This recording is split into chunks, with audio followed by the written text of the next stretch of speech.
რაზეა დამოკიდებული ადამიანის წონა.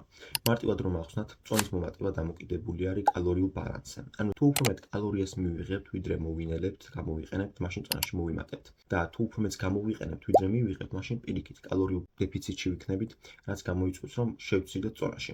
ასევე მეტაბოლიზმის დიდი გავლენა აქვს ჩვენს წონაზე, რადგან თუ სწრაფი მეტაბოლიზმი გაქვს, უფრო დიდი ალბათობა რომ მალე მოინელო კალორიები.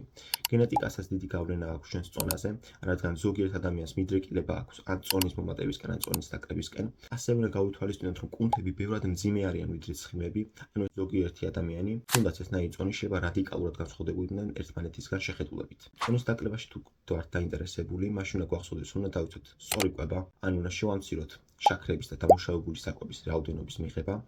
ასევე სასურველი იქნება, რომ გვიან არ მივიღოთ საკვები, რადგან უკეთესად მუშავდება უფრო დილისკენ. ასევე ფიზიკური აქტივობაც ხელს უწყობს, რომ წონაში დავიკლოთ და უფრო მეტი კალორია გამოვიყენოთ. და ასაკსაც დიდი გავლენა აქვს, ანუ ეს რას ნიშნავს? ასაკთან მომატებასთან ერთად მეტაბოლიზმიც უფრო ნელდება, რაც იწვევს, რომ უფრო მარტივად შევინახოთ ცხიმი.